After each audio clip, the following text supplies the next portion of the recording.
Hey historians, so welcome back. This is the last and final particular guided notes for this unit of the Africa and the Americas, which is unit or guided notes 3.4 or lesson 3.4. Here we're looking at the early South American empires or civilizations that existed during this time period that we're talking about, which is sort of the Middle Ages time period. Granted, a little bit earlier than that, but we're still looking at kind of some of those empires that sprung before and influenced them and then came after during the Middle Ages. All right, so let's go ahead and get started. Again, here where these are the standards that we're looking at, I want you to be able to make those comparisons between those Mesoamerican and South American empires. Look at what was similar and what was different between all of them, especially in their achievements and their legacies, right? And how they impacted one another. All right, so these are your vocabulary. You have Kuipu, which was a record-keeping system by the Incas. They used knotted strings to record their expenses and trading. And we also have been talking about maize, which is corn that was grown in this region. That is slightly different than the yellow corn that you're used to. All right, so the Chauvin civilization existed 2000 BCE to 200 CE. So this predated the Inca, and they influenced the Inca, okay? And their economy was ruled by a priest, which was also kings, and they gained their food by hunting and fishing, which was slightly different because they're in a different region that touched the Pacific Ocean and parts of the Caribbean Sea, mainly the Pacific Ocean. So that's why they hunted and fished more than they used provisions like potatoes and rice and cacao and so forth. Like the other Mesoamerican empires, they were polytheistic. They had a range of gods, and they were distinctive in their art style, using different metals, especially gold. Okay, they also, one of their achievements is domesticating the llama, which the Inca Empire is going to later use. Okay, so that was the government. So if you're talking about the government of the Chauvin, up here, this will be question number 1. And here, the information that I just reviewed will be question number 2, all right? And this is a bit of Chauvin artwork, as you see here, the metal work here, and some of this is laid with gold. It looks like a bit of copper mixed with it as well. The Nazca existed between 200 BCE, that's before the Common Era, to 600, CE, which is the Common Era after the death of Christ, right? So that's what BCE stands for, before the Common Era, and CE is the Common Era, okay? And it's believed that they practiced their religion outdoors, which is what they saw with these Nazca lines. And those are grooves that are etched into rocky soil in southern Peru. So again, this is another civilization that impacted the Inca. And they drew those, or they sketched those grooves in the soil to emulate or to show animals, humans, and shapes.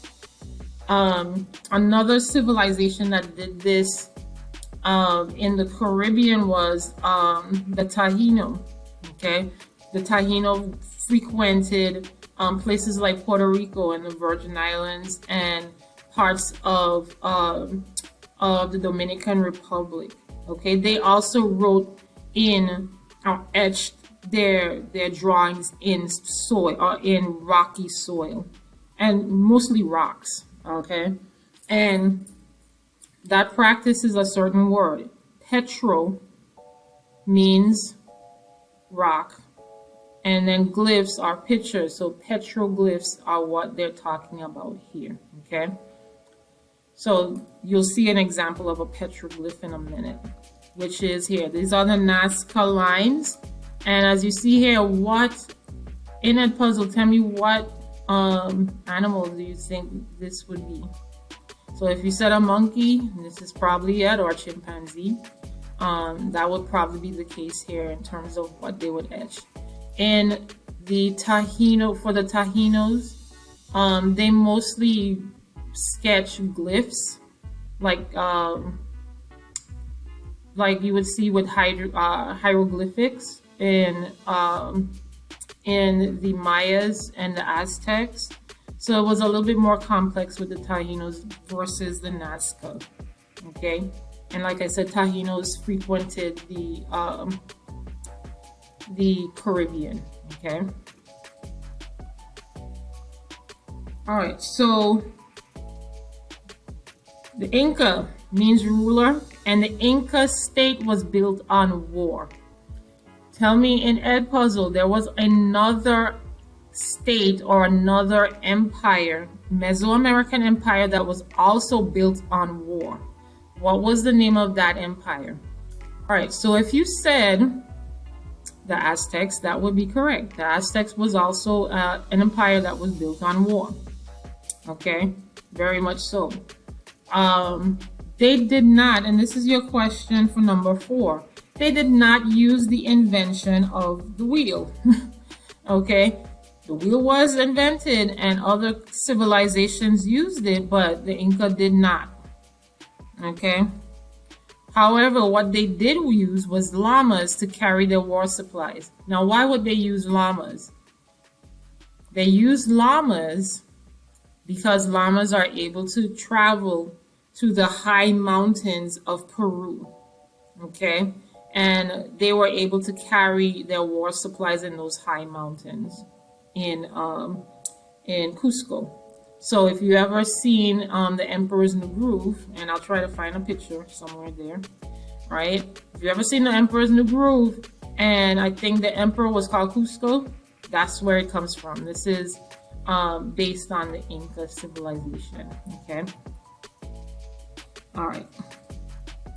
And as you see here, this is what I'm talking about. This was the spread of the Inca Empire from Ecuador all the way down through Chile and Argentina and parts of Bolivia. All right. All right. So the Pachacuti was a highly centralized state or local leaders.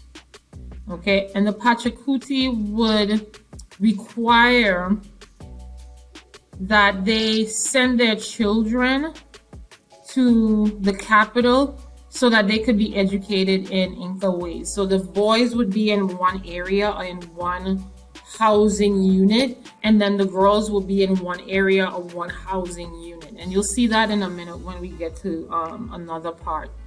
And they would stay there. They will be kept there. And much like the Aztecs, the children had to show their loyalty to the local, to the state or that, that empire, that local area. And then they may be sent back to their parents for a period of time. But they really had to stay there, and they were kept there so that they could be educated. Okay.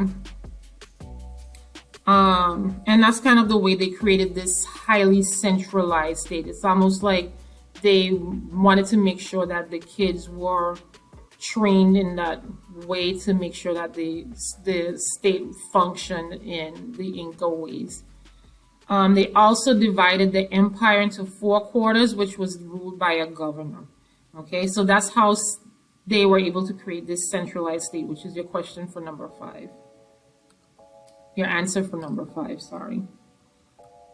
All right, so number 6, the Inca economics and culture. So Inca economics was based on high altitude agriculture, and they used terraced farming. So in the next slide, you're going to see an example of Machu Picchu. Okay, and Machu Picchu would show you how they ascended in the mountains, and they used terraced or step farming in order to grow their crops. So when it rained or when there was some form of weather, the rain would drop into those different steps and then irrigate their crops. Okay. They also built an extensive network. So that network, as you saw there, going along the coast of South America, was their trading network. Okay. The Inca is considered one of the best engineers among the Native American people because they built, as you see here, 24,800 miles of road. Okay. They also invented the rope suspension bridge. Okay. Much of their buildings were built out of stone using no mortar. Okay. And one of the best examples is the architectural structure of Machu Picchu. Okay. Which is still standing today and is considered one of the 7 wonders of the world. All right. They had no writing system, but they did keep records of their expenses and their trading using the Kuipu, which you're going to see here in a minute. All right. So that's kind of the basics of the Inca economics and their culture. So again, their economics was based on terraced farming in high altitudes, and their culture, they were very, very, very good engineers. And they did not have a writing system, but they did use Kuipus. Okay. So as you see here, this is Machu Picchu, and this shows kind of the terracing here and how they would farm. And it's very high in the mountains, as you see here. These are clouds. Okay. These are clouds, and that's how high it is. All right. And this is a Kuipu, as you see here. These are knots, and the knots meant a certain amount or given their expenses, what was traded, what wasn't traded, the amount, etc. So it depended on certain knots that they had in the Kuipu. All right. So the final question is a video that you're going to click the link in Edpuzzle. And there's 2 questions here, and believe me, it's very interesting. There is a video about a young Inca girl. And question number 7, you're going to tell me what happened to this teen girl and why do you think she is so well preserved? And we're going to talk about that later.